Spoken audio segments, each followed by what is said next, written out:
Assalamu alaikum ya talib, bienvenue à toi cher étudiant, chère étudiante. Dans une nouvelle vidéo, nous allons tenter d'expliquer un mot que nous retrouvons dans le domaine juridique. Le mot d'aujourd'hui est le terme de ijma', ce qu'on traduit généralement par le consensus des savants au sein de la communauté musulmane. Alors pour aujourd'hui, on va tenter de répondre à différentes questions. Vous allez voir que la vidéo va être relativement longue par rapport à ce que vous avez vu au préalable. Pourquoi? Parce que la notion de ijma' est compliquée à saisir. Elle est compliquée à saisir parce que on comprend mal la signification pour lesquelles les savants ont considéré l'ijma' comme un élément central dans les sources de droit, ce qu'on appelle al-masadir al-naqliya, les sources de droit textuelles.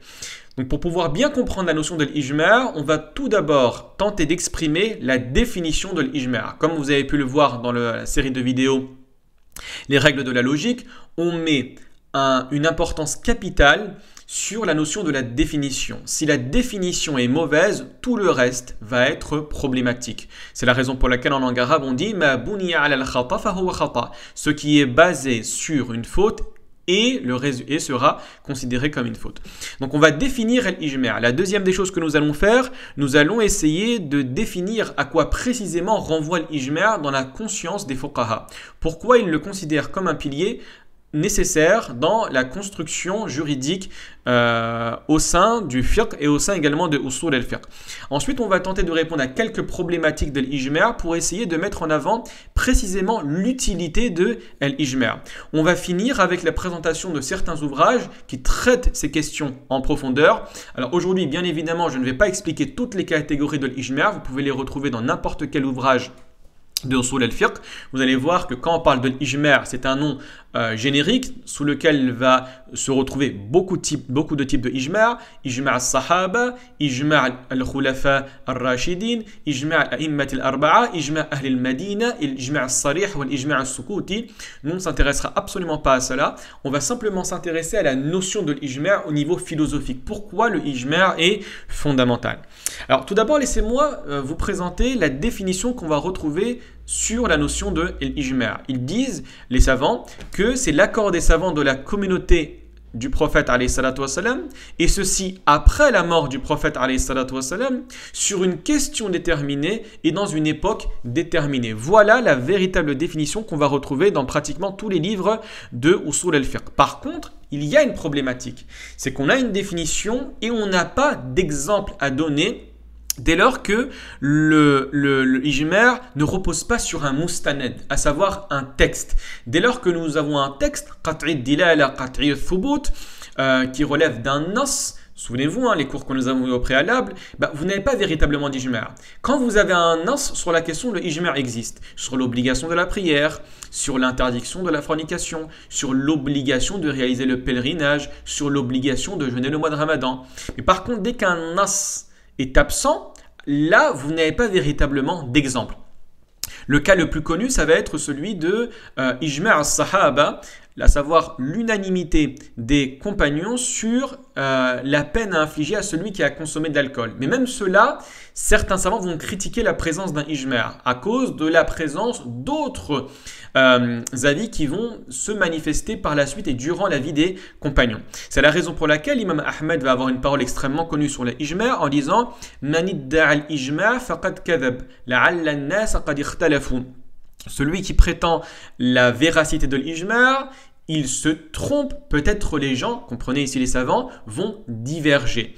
Et c'est également la raison pour laquelle Imam al-Nazzam, parmi les Mu'tazila, va rejeter l'ijma'. Voilà la principale raison pour laquelle il considère que l'ijma' n'a pas force de loi à cause de l'impossibilité de retrouver un exemple type, un exemple concret qui va légitimer l'utilisation de l'ijma'.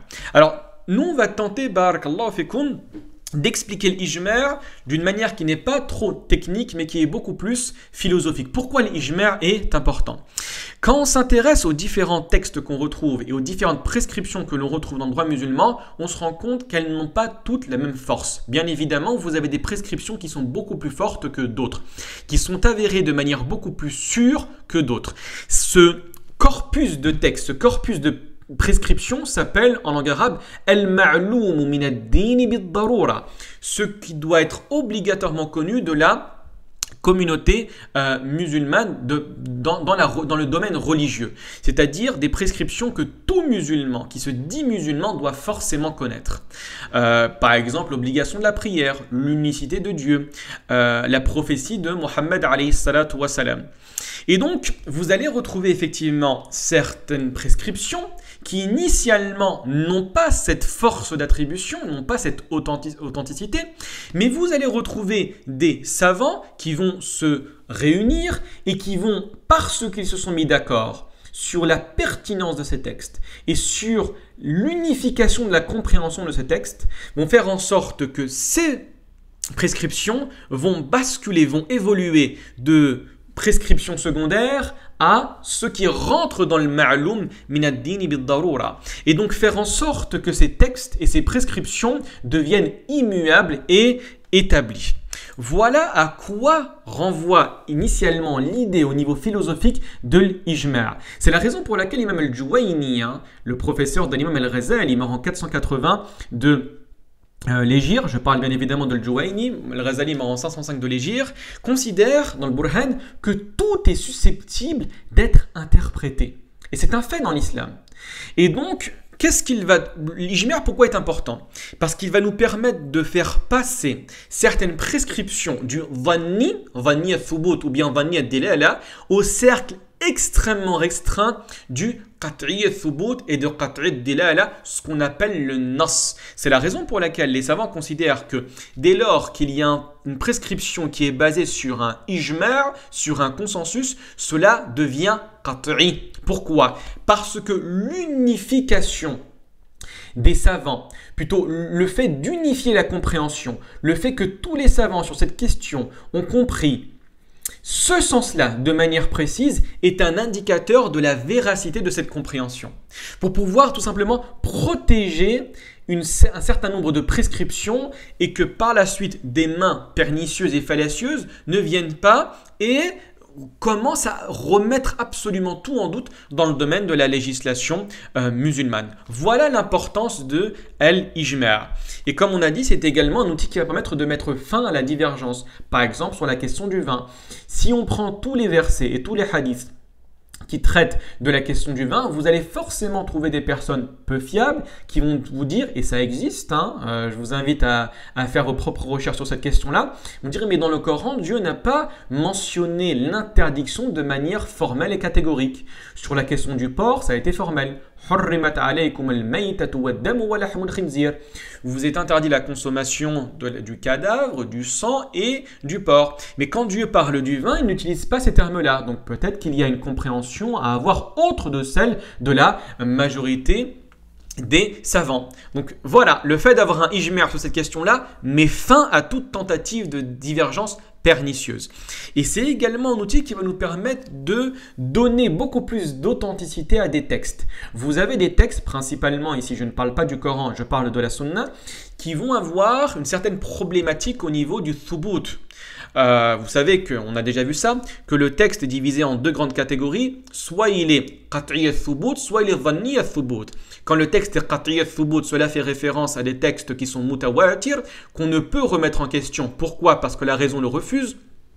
Et vous avez des textes, et c'est l'écrasante majorité des textes que nous retrouvons dans la législation musulmane, qui sont dhanni al-thubut. Dhanni al-thubut, c'est-à-dire l'authenticité est incertaine. On est sûr peut-être à 99% et on peut descendre peut-être à 20%, 30%, 40%. Très bien. Et donc vous avez des textes dans le domaine du fiqh qu'on va accepter, mais qui n'ont pas la force d'un verset coranique ou d'un hadith mutawatir. Mais l'ijma' va les faire évoluer. Comme le hadith « Kullu qardin jarra manfa'atan fahuwa riba » à savoir tout prêt qui va conduire à un bénéfice, qui va conduire à un bien est considéré comme de l'usure. C'est un hadith qui, dans les faits, n'est pas mutawatir. Mais l'unanimité des compagnons à prendre en considération ce hadith va faire en sorte de le faire évoluer du dhanni au qat'i. C'est la raison pour laquelle les savants considèrent que l'ijma' n'est pas une preuve en soi, mais va contenir la preuve.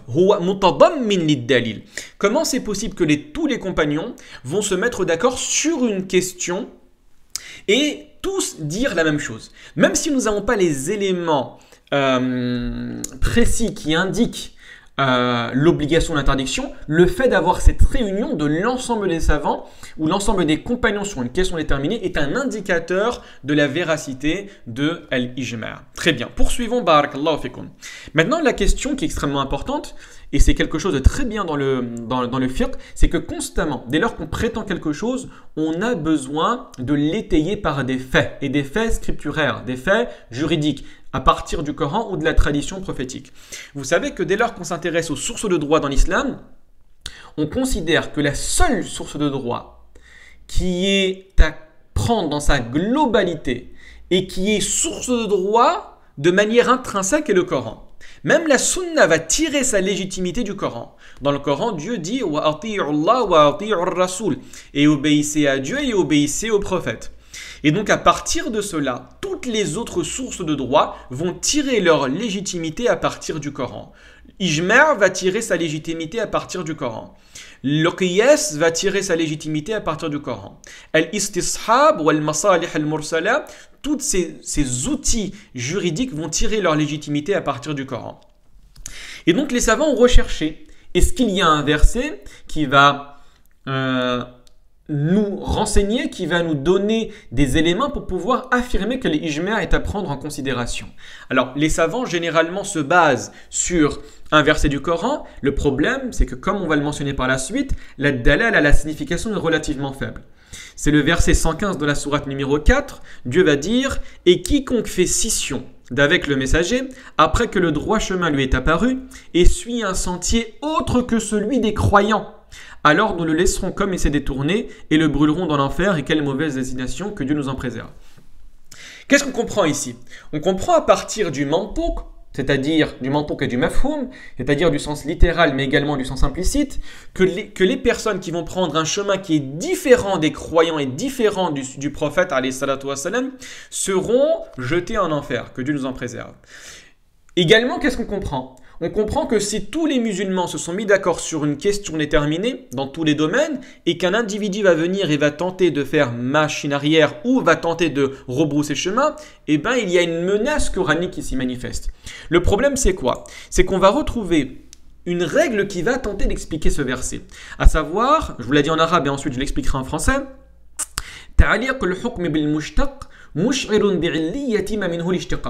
à savoir que décréter un statut juridique à partir d'un nom dérivé indique un lien entre la raison d'être et la dérivation. Alors ça peut faire un petit peu peur, n'ayez pas de crainte. Dans le Coran, Dieu dit quoi? Il dit que des personnes vont suivre un sentier autre que celui des croyants. Donc en gros, vous avez les croyants. Les croyants, en arabe, al-mu'minoun. C'est un terme qui est dérivé. Qui est dérivé de quoi? De la racine al-iman. Al-iman, c'est la croyance. Donc ici, vous avez en fait le motif de la règle.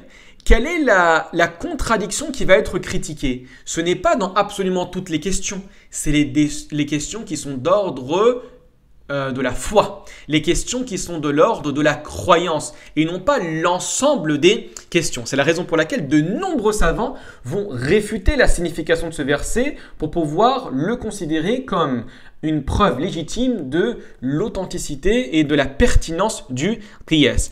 Et vous allez voir, barakallahu fikum, que on va retrouver principalement l'imam Al-Ghazali dans son livre Al-Mustasfa, ensuite d'autres savants qui vont abonder dans le sens de Al-Ghazali comme Ibn Subki, comme Ibn Shatibi, comme Ibn Qarafi, qui vont considérer que les preuves les plus importantes de la pertinence de l'ijma' ne sont pas à prendre du Coran, mais sont à prendre du grand nombre de hadiths qui vont dans ce sens, qui indique la notion de l'mahfouziyya, à savoir de la protection de la communauté du prophète alayhi salatu wassalam dans sa globalité. Par exemple, la tajtami'u ummati ala dalala. Ma communauté ne va pas se rassembler, ne va pas se mettre d'accord sur un égarement. C'est également à partir des hadiths que l'on comprend certaines notions. Le courage de Ali est compris à partir de cette notion-là. Il n'y a pas un hadith qui évoque le courage de Ali. Non, c'est la multiplicité des événements, la multiplicité des récits qui nous sont rapportés, qui nous font comprendre que Ali était quelqu'un de courageux. Également, c'est la multiplicité des textes qui nous font comprendre que le prophète alayhi salatu wassalam aimait plus Aïcha que ses autres épouses. Également, la générosité de Hatim al-Ta'i. On ne la comprend pas à partir d'un texte, mais à partir de la multiplicité des récits qui nous indiquent cela. Très bien. Ensuite, rapidement pour pouvoir finir, parce que cette vidéo est relativement longue, deux livres que je peux vous conseiller qui traitent principalement cette question en profondeur. Le premier est At-Tajdid al-Usuli nahwa siyaghatin tajdidiyya li'ilm usul al-fiqh, de nombreux savants, mais qui va être supervisé par le cheikh, le grand savant marocain Ahmed al-Raysouni. Alors, c'est un livre qui fait approximativement 850 pages. Malheureusement qu'en langue arabe, il faut simplement se concentrer sur la partie de l'Ijma'. Et vous avez également un deuxième livre, Al-Ijma' ind al-Usuliyin. Également, toute la production se fait qu'en langue arabe, hein, de la docteure Wassila Khalfi, qui traite cette question-là en profondeur. Donc, dans approximativement 200 pages, elle explique quelles sont les différentes catégorie de l'ijma', comment comprendre l'ijma', qu'est-ce qui est pertinent et qu'est-ce qui n'est pas pertinent dans l'ijma'. Également, vous allez retrouver certaines critiques. Hein. Alors, dans les deux livres que j'ai présentés sur l'ijma', à considérer comme une arme politique pour faire taire toute contestation, ou pour également interdire l'innovation positive, pour faire peur à l'ennemi, parce que vous allez voir que l'utilisation de l'ijma', des fois à mauvais escient, peut être dramatique, et faire comprendre que nous n'avons pas le droit de parler dans le domaine de la religion. Donc, l'importance de vérifier tout d'abord la pertinence de l'ijma' avant de prétendre à la présence d'un ijma' et donc d'un consensus sur cette question. Voilà, barakallahu fikum, en espérant que vous ayez appris de nouvelles choses dans cette vidéo. Barakallahu fikum, wassalamu alaikum wa rahmatullahi wa barakatuh.